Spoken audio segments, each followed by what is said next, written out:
everyone, and welcome to The Labyrinth, a podcast produced by Virtual Executive Director. My name is Becky Brett, and I'm your host. As you can tell, I have a touch of the laryngitis. So I will be repurposing an episode from, I think, 2.5 years ago. So this would be in my old format, which was for nonprofit leaders. However, this information is timeless and suitable for anyone, particularly though people who may need a bit more emotional resilience, or for empaths. So my guest back then, who I am bringing back now, is Isabel Hundt. And Isabel is a transformational coach. She is an empath herself and a public speaker.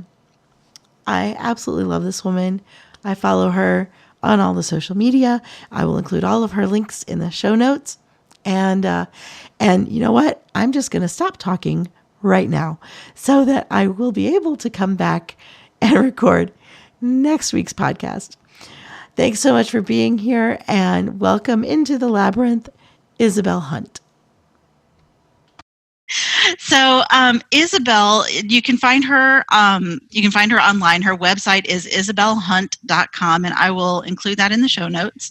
And one of the things that she says on her website is that she is she's a successful public speaker, a transformation coach, and she works with empaths and empath warriors.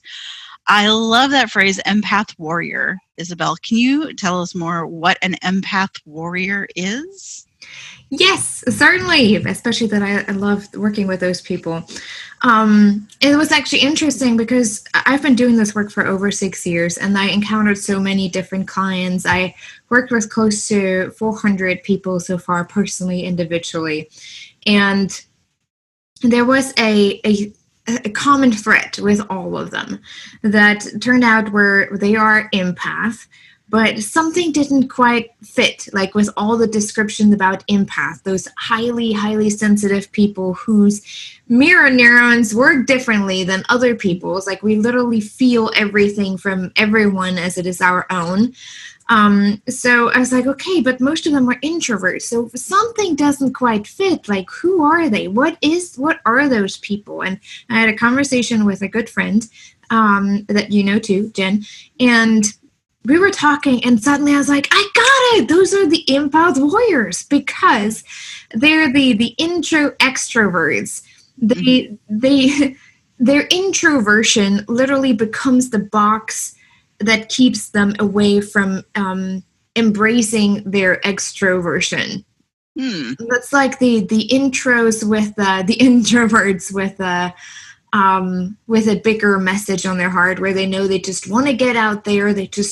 They know they have something bigger. They're supposed to create some kind of movement, whatever that looks like. That could be in the community, it could be within the family, but there's just something burning on their heart. So they're trying to figure out the balance between that introvert and that extrovert. Both exist. And then they're the empath. They are usually just introverts, and we need them too because they are our backbones. They watch more, where we can often get lost in the warrior position, where we're out there and then it just gets a little much. So those are only empath are the ones who has our back. So that's where it came up. I said to Jen, I was like, empath warriors, that's exactly what it is. I'm totally gonna own that. I'm gonna own that term. And that was 4 years ago almost now. And I'm just gonna work with it. And then I did. And everyone was like, well, yeah, that sounds actually really great. Let's talk about that. So like, sure, why not? So those are the empath warriors. And for those of you keeping score at home, Jen Moff was on the podcast. I guess it's now been a few months since she was on, and we talked about boundaries for nonprofit leaders. And I'm sensing we have a little bit of a circuit here now from Jen to Isabel, and I don't know who we'll get next, but yes. I think among the three of us, we're going to really help a lot of nonprofit leaders avoid burnout and be able to really contribute all that they want to contribute to their organizations and their causes. We were talking about that a lot of the nonprofit leaders are people who get easily overwhelmed emotionally. Yes. And That's it just sometimes gets too much where they get lost in, I really want to help, but I'm just burned out. Nobody's responding. And people always just want from me. I'm always just giving, but I can't receive. All those things often come hand in hand with nonprofit leaders because they have to do a little bit more work than profit businesses, for one, legally, and second, financially. There's a lot of fundraising. There's a lot of extroverted work that for someone who is so driven to just want to help, that gets really overwhelming and frustrating. And a lot of them, from my experience, often end up with depressive faces or even anxiety or panic attacks. And I think that's where we started the conversation, where you said, I think that a lot of nonprofit leaders are actually empaths without them knowing it and knowing what that actually means for them. Yeah, and knowing how to handle that. Yeah. I think they don't know how, I think that a lot of us don't know how to manage that aspect of ourselves where we care a lot, we give a lot to our organizations and to our cause and our community, and there's so much pain and there's so much need and there's so much more we could always be doing. The job is never done, and then we just can't handle it and we burn out, and then we're of no help to anybody. Yep. So you're going to help us to not do that, right? Yes. Okay. So what would you say to that person who just came to you just like I did and like, it's never done and I can't handle it? It's just like that emotional roller coaster that they're all going through, and at some point they don't even know what they're experiencing. Is it really their stuff, or is it someone else's stuff that they're taking on? And again, most of them don't even know. Like the symptoms or what you see on the outside is usually what you said: burnout, anxiety, totally stressed, overwhelmed, frustrated, getting stuck really easily, real fast. And sometimes there's some kind of aggression behind their communication as well, because they're so frustrated. It's like, I don't know what to do. So those are the outside symptoms, what usually people see. Often when they go home, they do withdraw, especially also from their families. I think it's harder to have a open family life, especially when you have children too at home. Where that just adds to the noise in your head. It's just so much noise in many cases, and so much responsibility that comes with it, having a nonprofit. So when someone comes like that to me, I always go through, okay, what is it exactly that you experience? How do you experience the world? And often it feels like, where it's like I feel like I'm oversensitive. People tell me I'm too sensitive, I'm too emotional, and I need to get myself together, and I need to handle it, I need to grow up. But honestly, no matter how or what I do, it doesn't work. And then often it turns out that they are empath. And we already talked a little bit about that. What it comes down to is that empaths are a very specific breed, to say it that way. And not everyone is an empath. Some of them, or a lot of them, are actually just highly sensitive. They have a higher sense of empathy. There's a difference between being empathic and being empathetic. Oh, what is that difference? Okay, empathy you can learn. Empathy is being able to relate to people. That's why we all have those mirror neurons in our brain up here. That helps us to step into other people's shoes and to reflect on what they're doing, to relate to them, to understand them, to acknowledge them. Those are skills that we should be learning from a very young age. A lot of times most people don't, at least not to that degree. But empathy you can learn. Being empathic, you cannot. That is just something you're born to be, something that you always have experienced. And a lot of times it's people who have really special gifts. For example, you might have some crazy dreams that end up being prophetic, or you just have visions, or you just are really easily able to read other people. You can detect liars really. So there's no way people can actually fool you unless you're really sabotaging yourself and you want to believe it. But in most cases, if you really are connected to your intuition, you know. In my case, I see colors around people. And so what I have learned is actually that I don't see auras. It's the color, like in my work, I talk about an energy work. I'm also a Reiki healer. And so we're talking about energy. Everything is energy. Everything is made of molecules and atoms, and we're interacting with those atoms on a daily basis. So what I receive is vibration frequencies. And often when I just tune in with people, I can very easily do that. But I don't do it unless people ask me, because ethically it's just not okay. And it would totally just get out of hand in my head. But when I tune in with people, I receive a specific vibration that my brain translates into color. And each color has a specific meaning, because every vibration is on a specific level and has a meaning attached to it. So I can respond to that person according to the color that I see, and what I see is next, or what they're dealing with right now that they may not be aware of, what their heart is trying to tell them. And so I can help them. It's not really prophetic unless I do have visions, or sometimes people are like, how do you know that? I never told anyone about the dream that I had, or that what I wanted for my life. I'm like, I don't know, it just came to me, and it felt like God wanted me to tell you that it is time to move forward, or to do this, or to let go, whatever the color is. So that is my specific gift, but I had to really develop that.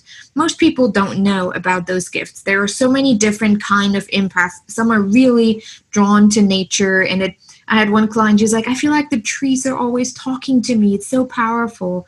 My son is that way. He hugs every tree, and he's like, this tree was just asking me to hug them because I really love to be loved. And I was like, yes, you're so cute. I understand, because I love trees too. But he's really in extreme. Like, he's a nature empath, an earth empath. My husband is a nature empath too, and he's a naturopath. So we're all in that helping field, right? So it's quite interesting what gifts you can discover. I've just done a couple sessions with people just to figure out what kind of empath they are. And it's remarkable, the combination that everyone has a very unique combination to them. And in the field, they're supposed to help people and support people. We're not actually helping, because we know that there's nothing really wrong with people. We're here to support. We're here to stand in the gap. And so when people start to understand, okay, maybe I am an empath, and they start to dig a little deeper what that means for them, and they say, oh yeah, this works. This is exactly like empaths, for example, have a hard time watching TV because it just haunts us no matter what we watch. I don't watch much TV anymore at all. There are specific traits for empath if you look it up. Some people are like, I totally resonate with all of it. And then others like, maybe some of it. And that probably means that you're just really highly sensitive. So when people read what an empath is, they resonate with a lot of it, or they may resonate with a couple of bits. And those people you're saying are they're just not just, no one is just anything, but those people are more empathetic.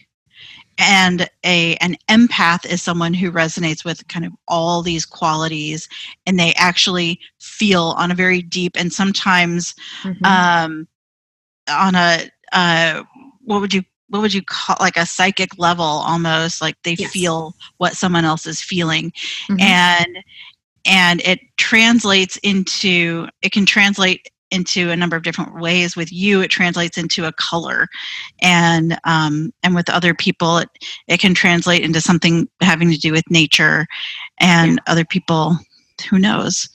Maybe I'm a food empath. I'm like, I love this chocolate. This chocolate really wants to be eaten. No, it really wants to be part of me. Is that?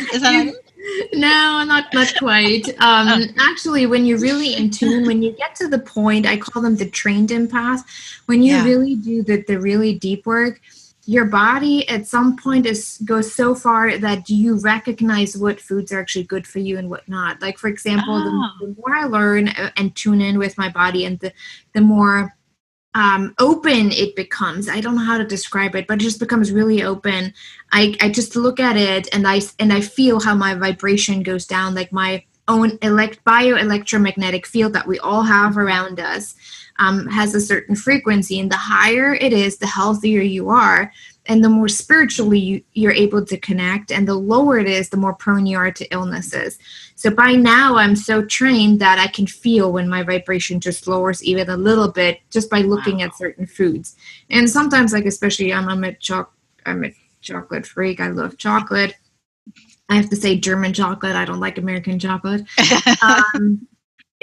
When you really train yourself and understand more and more how to differentiate between your outside world and your inside world, you feel when your vibration goes down. Like there's some, like currently I have been really, I had a hard time eating meat. So my body is like, you don't really need it. It's not for you. And even my husband's like, I can't really eat it anymore because really it's not necessary for us to eat meat. And my son never really liked meat that much. And so it's interesting how we respond to certain foods and how our vibration really goes down. Like, I know if I eat too much sugar, immediately I get a sore throat. My body responds so fast now that I'm like, yeah, I know, I'm sorry, but I just, I felt good. But when people get to that point, it just move a little forward to actually give you some insight on that. When people start to take on other people's stuff, especially emotionally, most of empaths are emotional empath. That means you take on other people's emotional frequencies. Every emotion is on a specific frequency, has a specific vibration, and whatever you are vibrating on, you feel even more resonating with those people. You attract those people more. You know, when you're sad, suddenly you feel like you're surrounded by sad people. When you're angry, suddenly you see all those angry posts and angry people. Yeah. You attract what you are vibrating on, what level you're vibrating on. And that could be really internal work that you have to work through something. But because empaths are often not aware at a very young age what is going on with them, they have those emotions, the experiences that translate into emotion within our subconscious mind, are trapped within our body. That energy, like everything is energy, those emotions are trapped within our body, and often we don't realize it, but they can cause health issues, physical health, mental health, emotional health issues. For example, someone who has a lot of anger issues usually feels it around their liver, because if anything is trapped, the liver, the organ itself, vibrates on a similar frequency as anger. And so you pretty much know where to look. And so you respond from that place of what is going on inside of you. Mm-hmm. And sometimes logically, I'm like, I don't know why I just reacted the way I did. Doesn't make any sense. But if you take a deeper look, you know, okay, actually there's a story related to that. There's something that I took on from other people that I never let go.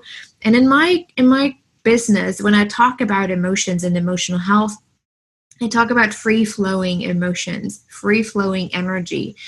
And the first step for someone who is realizing that they're an empath or even just highly sensitive is to understand how to protect yourself, to be able to work on that inside field. So you have to kind of create a bubble around you energetically to be able to do the work within without adding more to it. So it's almost like a never-ending how would you say it's like you keep filling a cup and it keeps overflowing and you never get to what's at the bottom of it. Right. And so there is on my website, there is an opt-in. It's called 5 Simple Ways to Protect Yourself from Negativity. Mm-hmm. There are 5 simple ways. It goes from a protection prayer, to literally an energetic exercise, or just being outside and grounding. Grounding is really important for empath. Especially when you feel really stressed. That means go outside barefoot, no matter what the temperature is or the weather. I've done it with negative, what did we have last winter? Negative 10 degrees. I was outside, even though it's just for a few seconds, but it helps you to be grounded. And the reason why grounding works is When you are not centered, it's the same way. You have a negative outpour, like you're sending out the negative charge. Let's just call it that way. Okay. So if you go outside, it's the negative plus the negative. You're grounding. So literally the earth is neutralizing what the negativity that you have, the lower vibrating frequencies. Okay. And then you start to balance out more towards that positive frequency within your body. So higher. That means anything between 58 and 65 hertz is a normal, healthy bioelectromagnetic field frequency. I don't know, that's a little... That's like totally nerdy, and I love it. So how do you like, is there an instrument that measures that on a person? There are, but I don't know the how you call them. One of them is Kilian photography. It's a Russian researcher, and he created that Kilian photography, where you can see where he measures the energy of whatever you send out. So for example, again, everything is color, every frequency is color. So every energy level is a specific color frequency. And so when he takes pictures, he's taken pictures of dying people, and he was able to see the spirit leave the body just with just measuring the energy and taking pictures of that. It's incredible. He's been on stage, and I watched him, and he had a camera in front of two people, and he told them to only have hateful thoughts towards each other, and you could see how they didn't connect at all. They were like their energy fields were so separated and pushed away. And then he told them to only think loving thoughts towards each other, and you could see how the energy feels connected. And so that's the same way how we connect with people on a heart level. If we only create a society that really works when we're able to connect with each other. When we are disconnected by hateful thoughts and anger and frustration, and there's nothing wrong about feeling that, but it's the reactive part of those emotions that is hurtful to our society. We're separated. We can't. So how do I, heart level? If I'm empathic or an empath, how do I then how do I connect with someone without losing myself in the process? I always tell my clients, you become the observer. I know people are like, but if I protect myself and if I create that energy shield around me, I can't really feel them anymore. That's not true. But what you do, it's almost like, you know, those like Matrix, for example, where I never watched the movie, to be honest, but it's usually what people resonate. I'll fill in any gaps. Okay, good. Like when he is being shot at, he's able to move slowly, like slow motion, and he sees that bullet coming at him and he can move out of his way. That's exactly how it works when you become a trained empath. When you start to become the observer, you can watch it without taking it on. We only take it on because we feel that need to fix someone. Oh my God. Yeah. Okay, I think you just described everyone listening to this podcast right now. Right. Okay, so we take it on because we feel like we need to fix someone. Yes. So how do we then, what do we do with that? Like, okay, I want to fix you, and I recognize because I've been paying attention to Isabel that that's not my role. Yep. So what do I do next? You pretty much just see the person. You're just being with them, giving them space to express themselves without reacting, but reflecting. That's one reason why I started doing this work, because I realized how I got into the fixing mode, and I wanted to help everyone, and I wanted to figure things out with people, because my background is psychology and sociology, and in psychology, you are trained to, fix people. Right. But in my ontological coaching training, we're acknowledging the person as whole and perfect. And that is the core within. And from a spiritual standpoint, for me personally, I call it God. Other people might call it differently, but that's just my expression of it. is God within. The core within us, it is godlike. And we often can't really access that as the real spiritual connection when we can really hear God speak to us. And from that standpoint, we're all whole and perfect human beings. We are capable because we have been created this way. But most of us have just created the way we grew up. People have said stuff to us, like if we had any kind of emotional outburst or even tantrums, people say, "What is wrong with you, sweetie?" Right?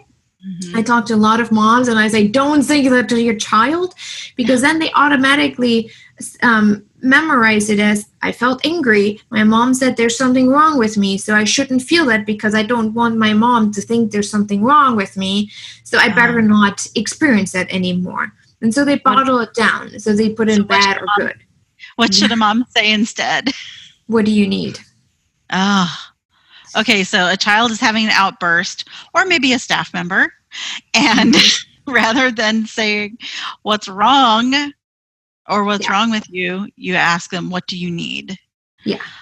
So you can actually invite them to take responsibility. So literally saying, "Hey, I'm realizing like this is what's coming up for me. You seem to be a little angry, or you seem upset or frustrated.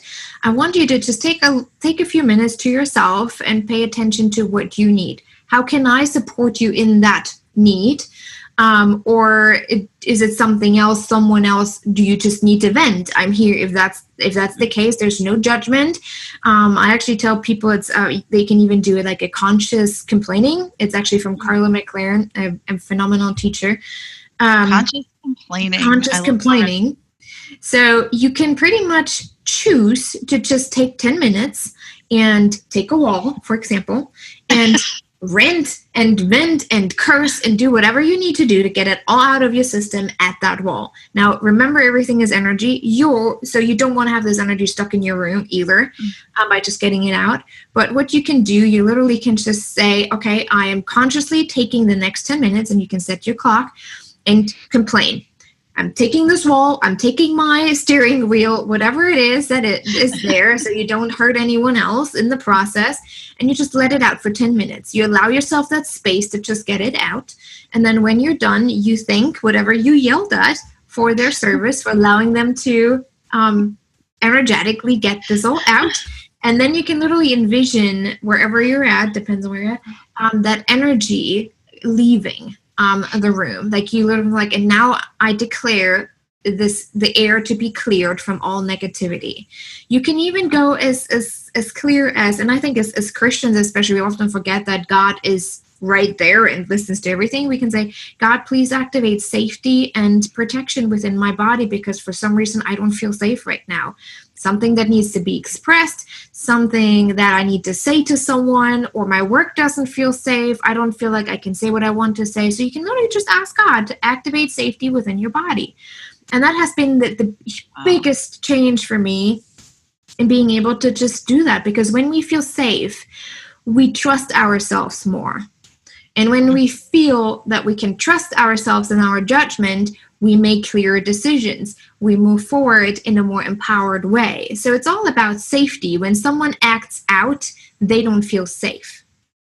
However that would look like, depending on what your work is and who you work with, pretty much everyone who's acting out either doesn't feel seen or doesn't feel safe. And so when you are the provider, when you see someone, don't take on the responsibility for making them feel better. For example, we had service day at our church, and we went there in the morning. We were supposed to work at a nursing home. We were supposed to clean up. Well, my son came with us. It was a family thing. And when we got out of the car, he suddenly just was crying and yelling, and nobody really knew what it was. But I wasn't concerned, because I knew that it was just the crowd that overwhelmed him, and he didn't know what he was supposed to do. And then someone made him wear a shirt that he didn't want to wear. And it was just too much, right? And it's the same for a 4-year-old as it is for someone who's 40. And people were so over him. Like, "Do you want a donut?" I'm like, freaking no, he doesn't want a donut. Get this crap out of my face. Does he want a candy? We have some candy. Does he want that? I was like, no, just leave him alone. He's okay. He just has to work through it by himself. And I just give him that space, that safe space to do that. Mm-hmm. Obviously, when you are an adult, you are more mature about how you express that. Okay, maybe. You would hope they would know. One would hope, yeah. But I literally just told him, hey, Jonah, you're safe. What do you need? And he just needed some time in the car to collect himself, to understand what's going on around him. And then he was fine. And he helped all morning. But people were so eager to fix him, to make him happy. Mm-hmm. And I was like, you're not doing him a favor, because he now thinks that what he is experiencing is a disruption to your life. And we don't want that, because we all want to fit in. Mm-hmm. But if we can just acknowledge, hey, I see you're angry. I want you to take some time for yourself, because I know you're capable of understanding why that is the case and what you need. And then just let me know if there's anything I can help or can support you with to fill that need. And it could be as simple as a hug. My son just wants a hug, or a friend, like, you know what? I could just need some encouragement right now, or some acknowledgement. I feel like what I do is not enough. And you can provide that. And sometimes that's all there is to do. And sometimes people just need a day off. And like that the mental day. Yeah, or just go outside, or bring a pillow to work and yell on the pillow if you need to. And have that be perfectly okay with the people, Have that be okay that you feel angry. The secret, though, and that's not really a secret, but what is really important is that you don't react on what you feel, but rather reflect. And that's where, especially with empaths, I realized that work was so essential. The more they understood about their own emotional health, the more they were able to effectively support other people in their growth. And nonprofit is usually about growth, supporting, and crisis work especially. So when you understand where you're coming from, or when you can ask yourself the question, is that actually mine, or am I just sympathizing with that person? Like, am I feeling their stuff? If that's if that's the case and you're just feeling their stuff, know that you are not here to fix. Because when you try to fix, you're taking over a part of their path. And they are supposed to work through on their own path. You're not supposed to step on their path to save them. We're not here to save people. That's not our role in this world in general. We're here to give them space to express themselves in a healthy way. So, for example, if someone, if you work with children and they act out, oftentimes, especially when you work with nonprofit, there's a lot of trauma children go through. With our work in general, there's just a lot of trauma going on. And it's often something that, again, it goes back to the trapped energy within your body. I had so many people that suffered from anxiety and depression, and I was able to release some of those trapped emotions with them.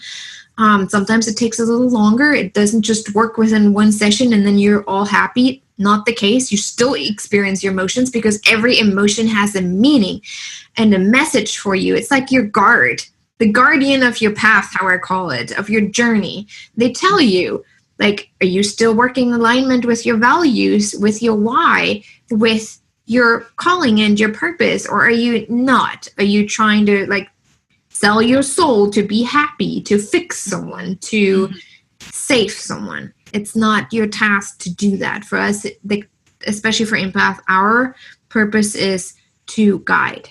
I love what you said so much about you're not here to fix other people. You're not here to save other people. That's not your job. And we get so caught up in, but I can fix this, or I can fix that. If I just had enough funding, I could fix the environment. I could fix homelessness. I could fix art in the schools. Yeah. And sometimes that goes just back to trusting. There is enough for everyone to go around. And that has been the hardest part for me. When you're so driven, that warrior energy, it's often the driving energy for me. You want things to happen. You want to see results. But empathic work is spiritual work. And our main purpose is to connect spiritually within, however that looks like. That doesn't mean religious or joining a church. It really means connecting to your heart, to your soul, understanding your intuition. and trusting that the divine, or whatever you believe in, is providing whatever you need, especially if it's in alignment with your calling that is always for a greater, in service of a greater good. It will come. But I think we're often so wrapped up into fighting and making it happen that we forgot that we do not have to do it on our own, because again, everything is connected. We're all connected. So often in that case, we even push away what we could receive. And that could just mean help from someone else who has those fundings. Maybe someone is being introduced to someone and we don't even look that way. But if we are able to be in the flow of life and really listen to our emotional world and being able to navigate through that more successfully, you also automatically become less reactive, you become more reflective. And when you're more reflective, you see more easily the open doors where you can really make that significant impact with what you want and what you know so you're supposed to do. So I think we're fighting too much instead of just being in the flow of things and trusting. The trusting part is often in the way with the fight. It is really hard. It is, and even though the fighting is necessary too, because it creates that movement forward, it's like that anger, it creates that movement forward. Yet we can't stay in that. We can't stay in that. We really have to work on our own healing to be able to create a ripple effect from what other people see from us. Does that make sense? Absolutely. Wow. Oh my gosh. You've blown my mind and spoken so pointedly to my audience. It's friends. Oh my gosh. We're not here to fix other people. We're here. I like to use the phrase stand in the gap. And giving space. And that idea of being able to reflect what they're saying and observe what they're saying without becoming what they're saying. Yes. Perfectly summarized. Yes. And one of the foundational work is learning about what do actually emotions really mean? What is the message behind that? When you can learn that for yourself, you can use it with everyone else. I mean, my son this morning, we were grocery shopping. He went to the car and suddenly he says, "Mommy, I feel like crying. And I don't know why. I suddenly feel sad."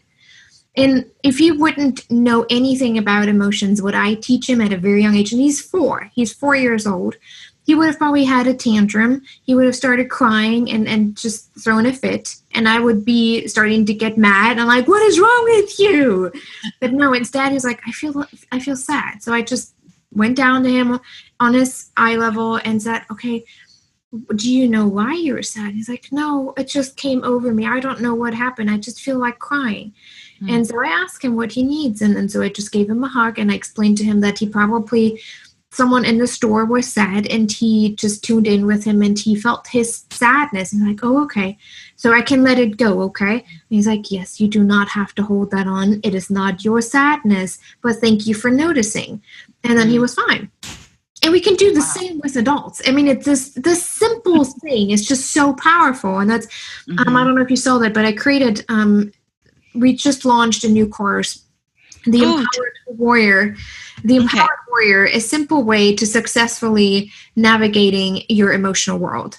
It's for the busy individual, so none of the lessons are longer than 30 minutes. It's video with subtitles, so everyone can listen or read, whatever is more comfortable. And then there's a cheat sheet with if I have introduced some exercises to go through, they're on that cheat sheet with specific reflective questions that they can just take with them. Like, "Oh, I feel angry," or "I feel sad suddenly," or "There's some grief involved in all of that. Let me see what I can ask myself to get deeper to the root of what's going on, so I can either just be with it or I can work a little faster through it and just understand more what's going on." And when we can do that with ourselves, we can do that with other people.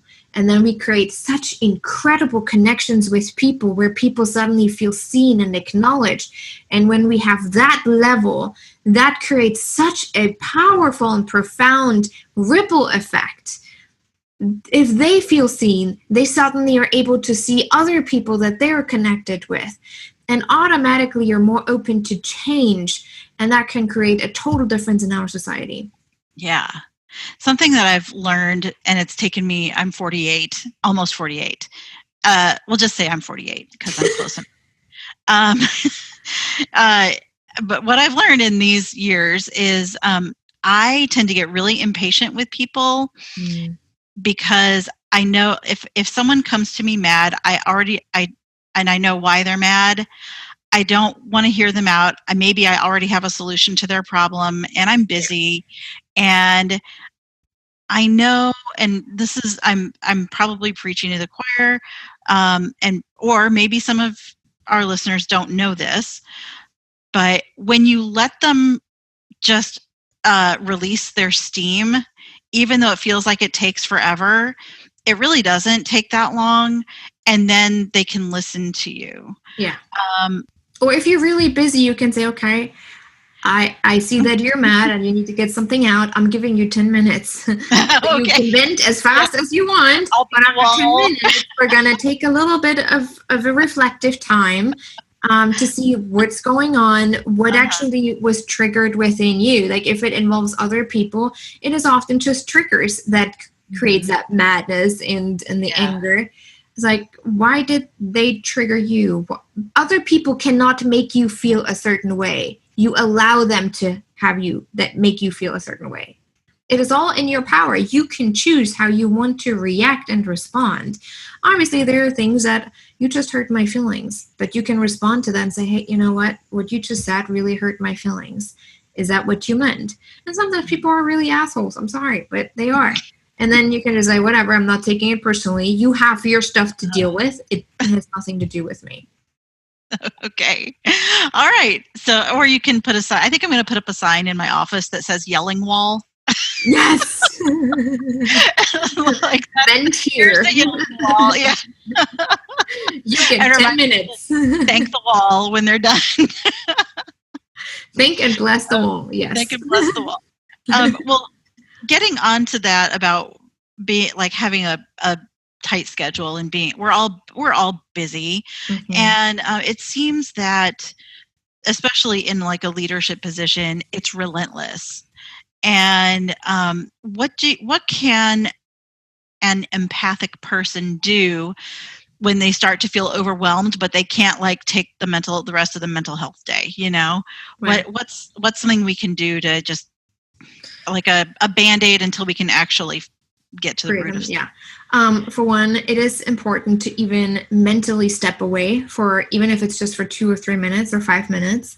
And what you can do, something that helps me is, for one, especially when I sit on my computer, I always have meditative music in my ear, especially when I have to do a lot of work, because it keeps me focused, but at the same time balanced and just calm. So I get it done, but I don't get as overwhelmed. Another thing is, if you don't have that opportunity and you're even out in the field and you have to work with people, take a bathroom break.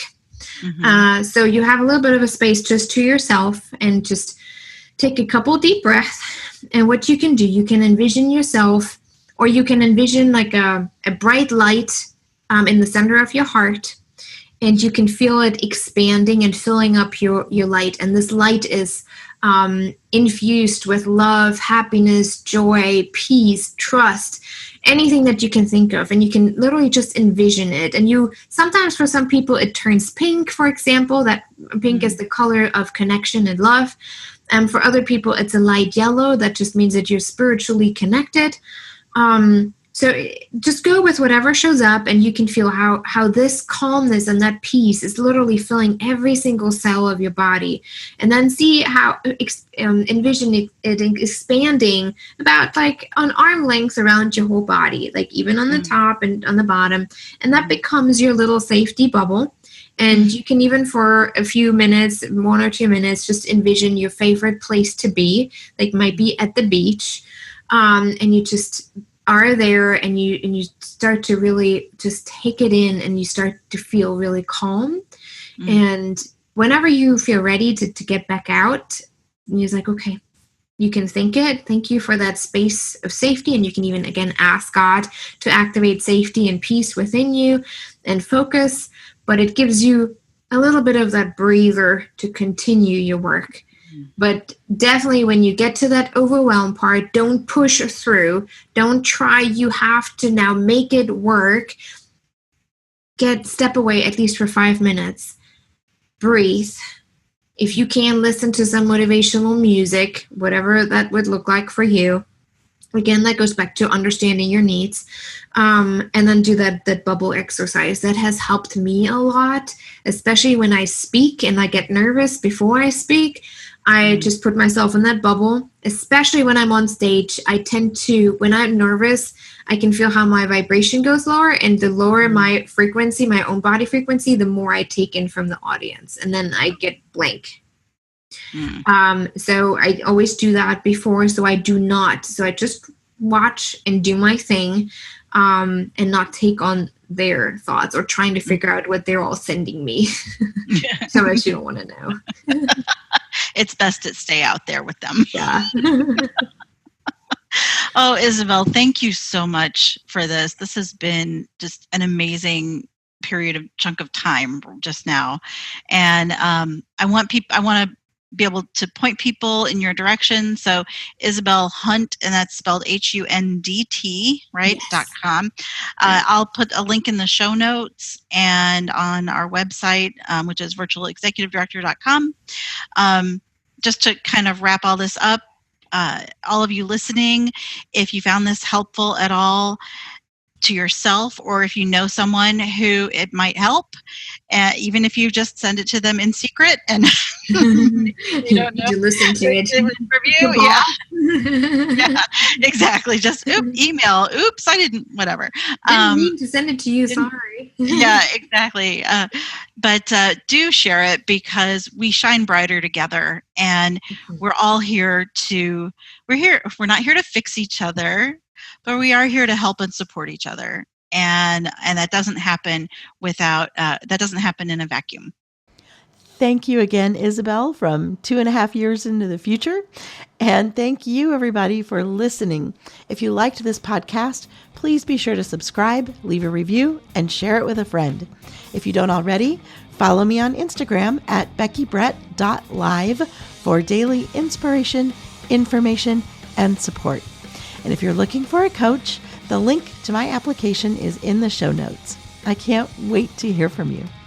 Enjoy the journey, everyone. And remember, you can lose yourself in a maze, but you can find yourself in a labyrinth.